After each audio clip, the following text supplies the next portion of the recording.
Uh, in the sloka number 10, we use the word anushajyade for attachment, right? And in the previous one, we used sangam for attachment, right? So what is the difference? No difference. No difference. No difference. Okay. Words are different. That is the difference. Yeah, one is a verb, the other one is not, but that I understand. But correct. Sangam tyaktva. Correct. One is a noun. that's Yeah. it. So Okay. Another question I have, Jagmaji, is that in generally whenever we do a karma, say we do a karma at the present time, we do karma expecting some results sometime in the future, some finite time or infinite time, or sometime, both Drishtabalam and Adrishtabalam. We get something. So in that process, the karma is the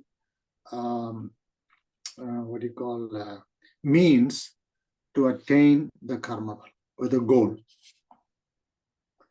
So can we say in sannyasa, whatever we talked about, sannyasa being renunciation or any renunciation, and tyagam being abandonment or thing like that.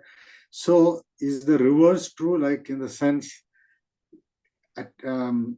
tyaga or abandonment is a means to the goal of renunciation? So I wouldn't use the word abandon, although I understand what you're saying. Abandoning, it actually means dereliction of duty. Abandoning is tantamount to dereliction. Okay, what I mean is let what go. What do you mean let go? Giving up. Yeah.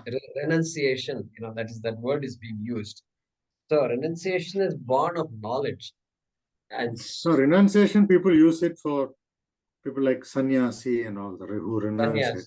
But attachment, getting rid of attachment, generally I've seen the word abandonment, but fair enough. Okay, that's fine. So regardless of the word, correct. So because moksha is ananta palam, karma palam is ananta palam or no? No, it is limited. It is avachinna palam. Avachinna palam, anitya palam. So if I want nitya palam, I can't be hanging on to anitya palam. So therefore, whatever I want to get, I need. I mean, food is required every day. Okay, it is anitya phalam. That's important. Anitya phalam is filling up my stomach.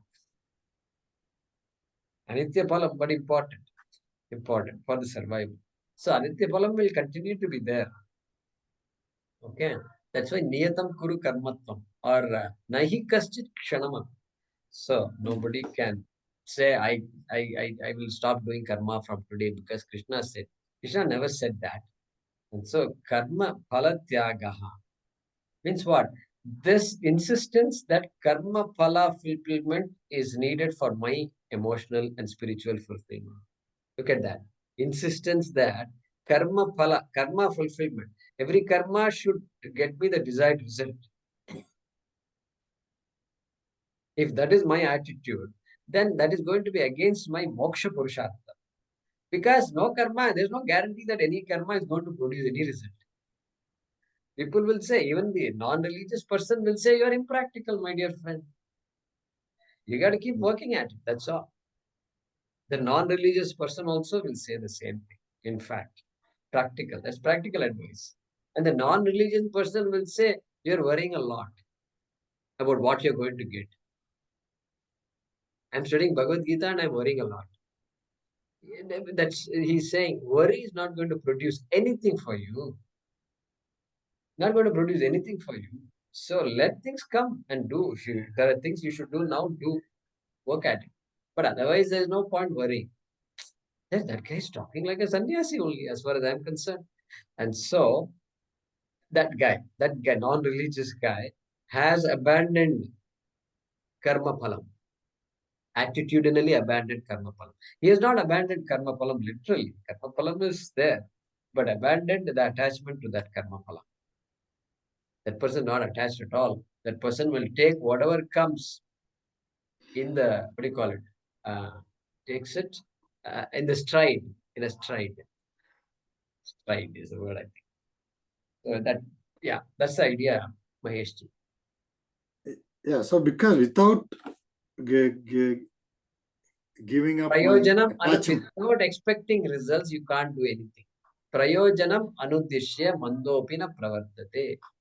You can't do anything. See, the karma doing itself, there must be an impetus to make me do karma. Unless it is I do it as mandated by Shastra. That also is an impetus only. I do it because Yeah. Correct. But not expecting a result. That's what I'm saying. In karma yogi has to learn, understand that I'm doing it because it's mandated. Correct. Exactly. So therefore, we never say, don't expect results. Swamiji will never say that. Don't expect results. Because it sends a wrong message. Because a karma is always connected to a karma phala. I see the cause and effect between karma and karma. Even coming to this class is karma. There is a result for that. That's why I'm coming. Otherwise, I won't come. Nobody is going to say, I'm just coming. I don't know why I'm coming. If I don't know why I'm coming means he's saying it's better. I think it's better if I don't come to class. That's what that person is saying. So the clarity of what the final outcome is there. Yeah. So you're correct, Mahesh. Guruji, here can you say karma palam is you're not expecting self-benefit? No, I won't say all that. I won't say all that. Then what is the opposite of self-benefit? Then what am I expecting? If it's not self-benefit, what other benefit I'm getting? Karma has to give rise to karma palam. Like you're doing your duty as a parent. But I do it not expecting any benefit for the self. Okay. So there is a benefit. That I am doing what the Vedas tells me, that I'm doing what my parents told me or ancestors told me is a benefit for me, correct? Correct. I'm happy. I'm happy doing what I'm doing. There's a benefit. Self-benefit is there to that extent. Loka Sangrahartham. Loka Sangrahartham or Putra Sangrahartham also. So, but even parenting, when you do, that also is Atmanastu Kamaya. Everything is Atmanastu Kamaya. That law cannot be changed. Yeah. Because it makes you happy, you do it. Correct. But the minute you bring mandated karma here, and that's why Shastram is there. Shastram says Atmanastu Kamaya, but you are the source of Ananda, he says. That's the huge leap from here to there. Okay, so yeah, so you're all saying the right things. So not for the self, Narayanji. Correct. In the end, it will become like not for the self. Tyagaha. Because karma will anyway give you karma palam, but you're expecting you can't give up that karma palam because you're saying that what am I gaining from it? You give up that expectation. All finite expectations are sacrificed at the altar of the infinite. Sacrificed. Ownership only you are discovered. Huh?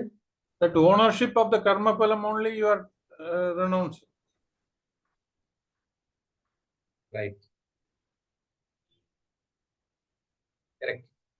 So you can say these are all words, yeah, not for self-sake, etc. We can say that. This karmanyevadika raste ma paleshu. Thus, that sloka is also misinterpreted. by some people that don't expect any phalam. Each karma has its own phalam. You cannot say there is no phalam. But here the phalam tyaktva, that is attachment to the karma phalam. That's what talked about. Correct. And duties are not taken lightly. There also the whole second chapter, Bhagavan emphasizes the duties. Definitely. Karma phalam is So, clear. Karma phalam is very yes, clear. In fact, otherwise you can't do your duty to your children or parents or spouse, etc. Not possible. You can't do any karma if you don't know what the outcome is. Outcome is very clear. Only then the karma also can be properly directed. In fact, properly directed karma requires one to be very clear about karma phalam. Otherwise, it's just going round and round doing nothing. Like this rat going round on this giant wheel, a small wheel. So clarity of phalam must be there.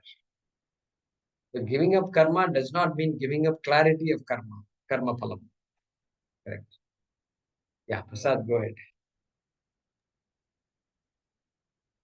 In the 10th sloka, going back onto the na anu shajyate, in the karma yoga, there is na sajyate also came in the guna karma vibhagam. So I think the meaning might be the same, but I want to understand any insight, being not a Sanskrit specialist, so I want to understand anything from a grammatic point of view. Na sajyate versus na anushajyate. Right, right. So I think dhatu is the same. Sanj dhatu. Sanj dhatu. And the sa becomes sha here. Because of the same reason, Ramesu becomes Rameshu. Okay, Adesha Pratyayoho. Pratyayoho. Like this Panini Sutra is there. When the sa is preceded by all these letters, okay, inko, ho, etc. Inku. And then the sa will become sha. Exactly like Rameshu, Patreshu, etc. Murdhanatva. It becomes Murdhanya. Correct. Okay. Sa will gain Murdhanyatvam and therefore it becomes sha. Correct. Therefore, you make anu shajyate to anu sajjate. Sajj. Then that sajj is sanjda. And that sanjidatu will become sangaha. When in that form, that ng will be there. But in this form, ng goes away and it is replaced by ja. Sajjate. So, I don't, yeah, that's my reading right now. Let me check one more time. But that's the idea. It's all same thing. Sangha. Same thing. So, Buddham Sharanam Gacchami, Sangam Sharanam Gacchami. Same word. Sangam Sharanam Gacchami. So, for them, Sangam is Sharanam. For us, it is Asangam Sharanam Gacchami. That's the difference between Buddhism and Advaita Vedanta. Good. Thank you. Premaji, go ahead. Guruji, my question was, Sangam is the cause for pain. So my problem is already, I don't like to do things that I don't like. And I have to convert that to, I won't do the things I like, but I will learn to like the things I have to do. Right? So when that happens, there is a shift in my thinking, how I think, because something is pleasant, I will do it. If it's unpleasant, I don't want to do it. So that is the attachment to the actions itself. And that means giving up my ideas, how things should be done, also comes in there. I don't like that thing because it's not being done the way I want it. Or I don't like it because it does not agree with my thinking. But the thing is to convert it into, I don't do things only the things I like. I'll do things because I have to. So how does that transformation, the shift, how do I make it easier? Yeah, so that attitude itself is not new to anybody, especially for parents. It's not new at all. Okay, because parents have done taken care of children, and a lot of unpleasantness is there, but they've kept on doing. The unpleasant nature has been converted to love. It's all unpleasant, but it's done out of love, and so there is no resistance at all. Zero resistance. Correct? Zero. How so much unpleasant work is there? How come there is zero resistance and nobody complains? How come there is no complaint from parents? I mean, complaint is there, all right, but people have done it. The parents have done it, and they're free. They're free. Why? You know why they're free? Because they never complained about unpleasant karma. They never complained. They accepted it in this stride. This is how things are. They share their pain with their friends. That this is what's going on. And in the process of sharing, they got a lot of relief. And everybody's in the same boat. And so I'm also fine. That is psychological benefit. But otherwise, I have to do it. The idea is there. So that attitude shift is already there. It's not new to any parent. Not new at all. And so here also, same thing. It is to be done karma, mandated karma. And therefore, that is one reason why I must do it. Therefore, there's no question of complaining. Complaint doesn't arise at all. It is to be done. And number two, my eyesights are on moksha. Eyesights are on moksha. So what I do and don't do really is immaterial. What specific thing I do is immaterial. Whether I have this job, that job, doesn't matter, really speaking. Okay, some salary up and down is going to be there anyway. I can't lose sleep over it. But with what attitude I do what I do is what makes the whole difference. That is Karma Yoga. Karma Yoga is not what I do. The Karma Yoga is what is the attitude with which I do what I do. So being aware of that lakshya all the time. Yeah, being aware of the lakshya all the time. Perfect. So constant vigilance. So, correct. Somewhere recently we saw in an Upanishad.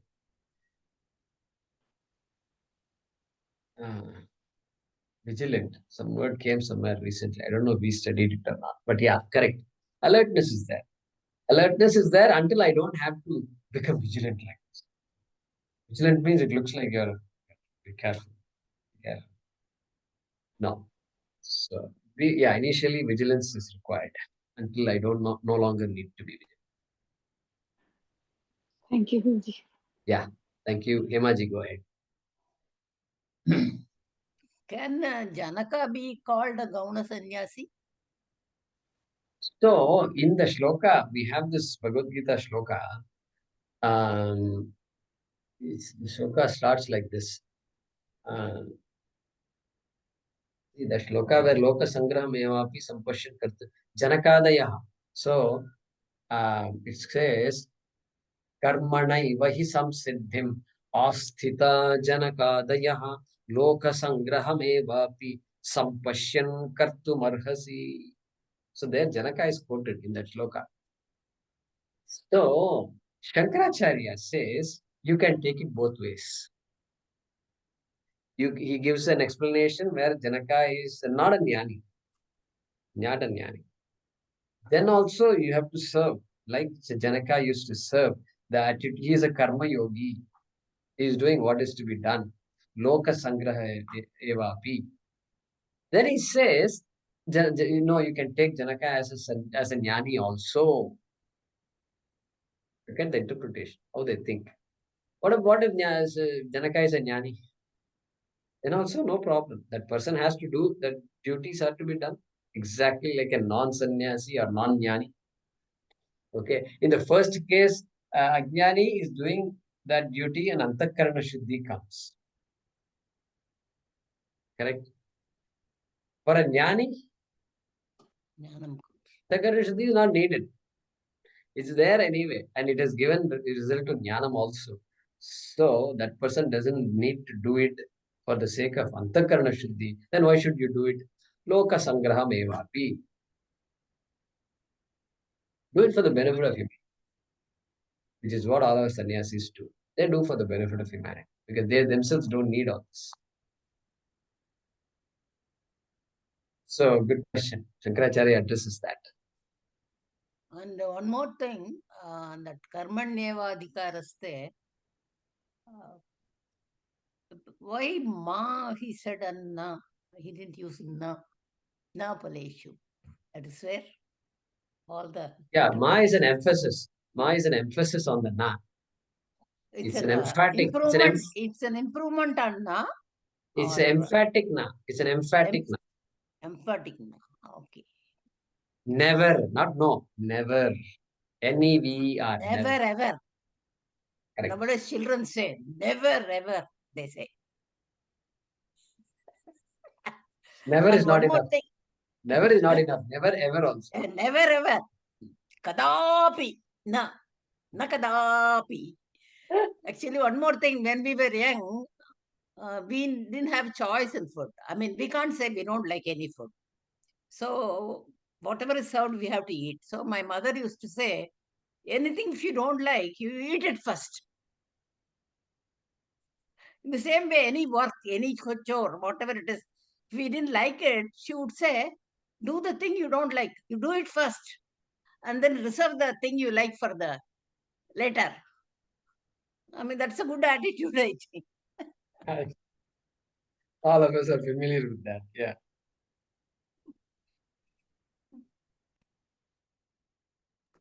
Thank you. Constant conflict. Throughout life, there is a conflict. How am I going to touch this bitter gourd? And mother has said, eat it first also. That is another conflict. Conflict number 2. First of all, conflict, this is in my plate. That is a problem. Second, I have to eat it first also. That's a torture. Anyway, good. Good. So our Abdul Rahman, are you still there?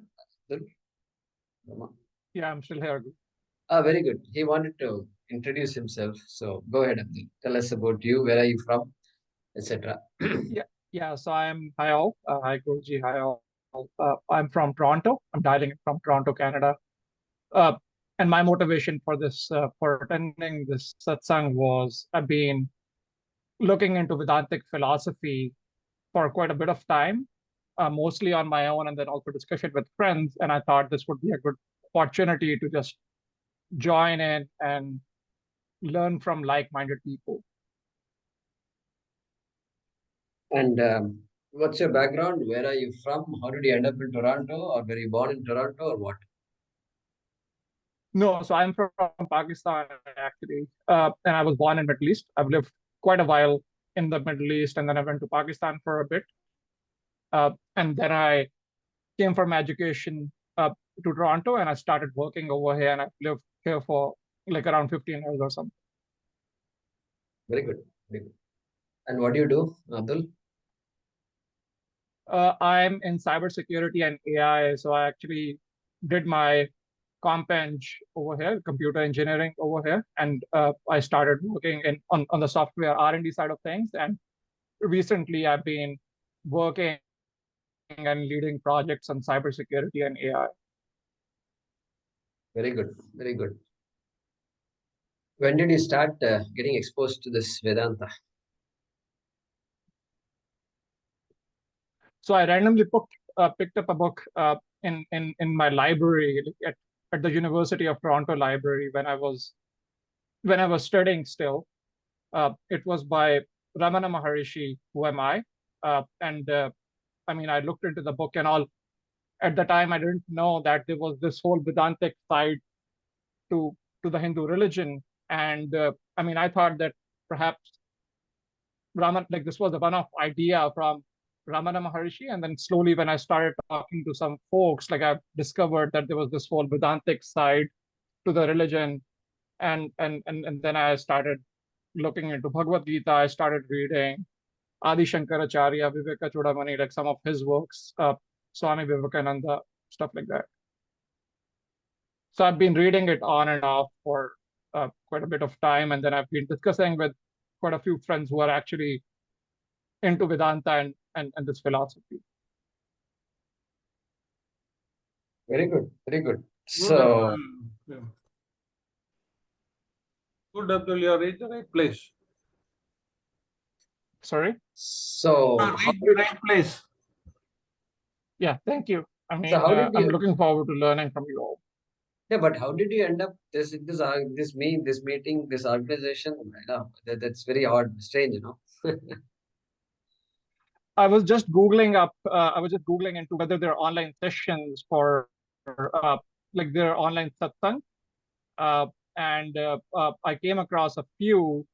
I mean, I thought that I'll just join and see how the discussion goes.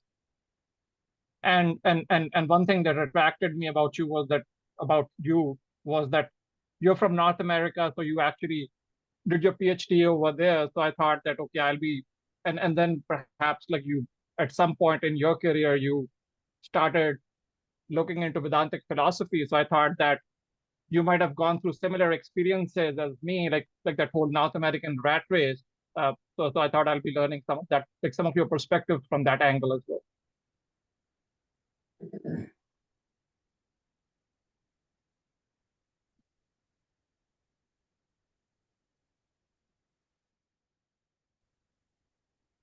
So how do you reconcile this, what you're learning here, to Islam, for example, right? Because I'm assuming you're a Muslim, right? By religion, Yeah. right? So how do the two reconcile? Uh, I mean, if you look at the ritualistic religion, like as you said in those WhatsApp messages, like the ritualistic religion would be quite different, right? But if you look into some of those Sufism, and again, I haven't looked too much into like the Sufis that came to India. I haven't read their works at all. But if you look at, let's say, like some of the other ones that I mentioned, which were like Rumi or like a few other names that I mentioned, their philosophy actually comes very close to what Vedanta talks about. Rumi basically was in Turkey somewhere, and I mean, of course, like those Sufis also sort of come in opposition with the ritual clerics. Like those clerics didn't take nicely to what they were preaching, and also I think them. I mean, I don't know how to reconcile if you just look at ritualistic religion, but I mean, how do I? I think there are folks like who have like more deeper philosophy than, let's say, like what your clerics would talk about.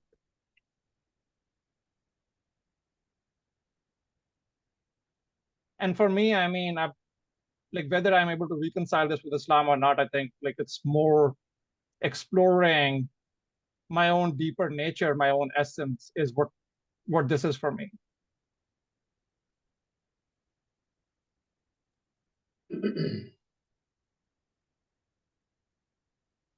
Good, good. That's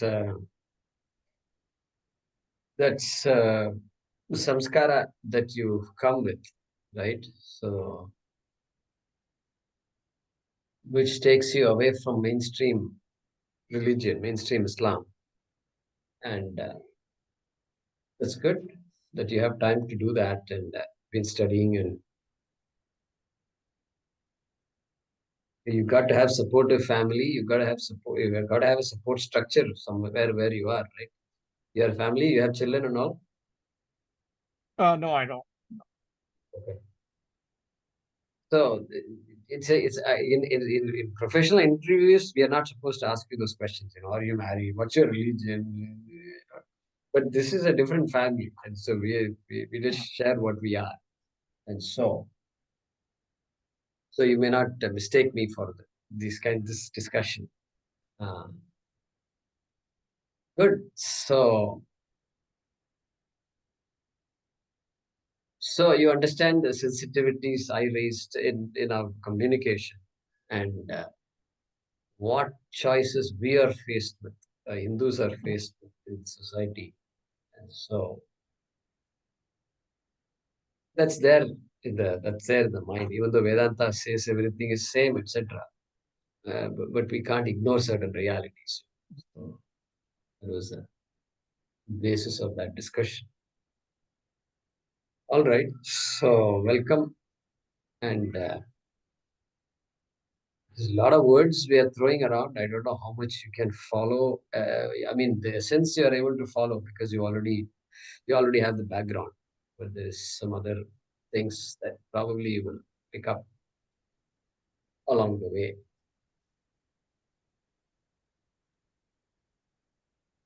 Good. Okay. Yeah. So when he said Sufi, I just remembered when I searched for God, I found myself. When I searched for myself, I found God. So that sort of Sufi poet says. So maybe from that perspective, it is closer to Abdul, close to Vedanta, something like that, you think? Right. But mainstream Islam won't accept all this. We can Yeah, sit and and we can theorize. and some of the links that I actually shared, I'm not sure if you know Baba Bulle Shah. He was actually on like he was still before partition, but he was a poet in Punjab, a Sufi poet in Punjab, and basically there was a fatwa against him. So I understand where you're coming from, right? So they're actually live examples of that. Right. So it's unfortunate. That's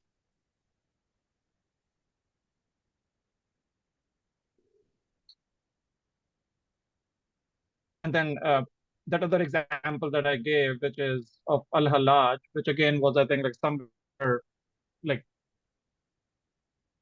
somewhere some in some Muslim, like during this whole Muslim rule, and his message was that I'm the truth, which again comes to like Vedanta, like close to Vedantic, like what Vedanta says. I think like Brahmasmi, like I can't pronounce, but I am Brahma basically is what he said, and he was executed for that. So I guess like so similar to like what I mean, like aligned with what you were saying, that the mainstream religion doesn't accept that. Yeah. Amal Haq. Anal Haq, yeah. That was the Arabic this thing, Anal Haq. I'm the truth.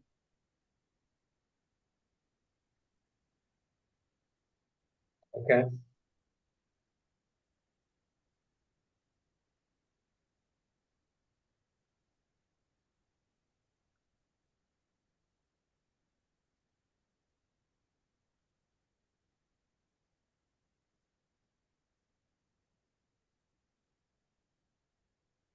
Okay, so we'll take it forward and see, and hope you find these sessions useful.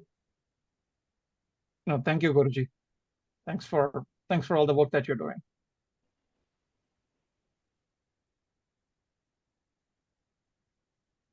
Good. Any other questions? Thanks for joining in.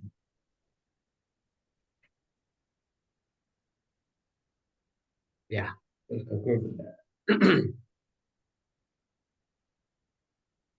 ॐ नमो भगवते वासुदेवाय धन्वन्तरये अमृतकलशहस्ताय सर्वामयविनाशनाय त्रैलोक्यनाथाय श्रीमहाविष्णवे नमः।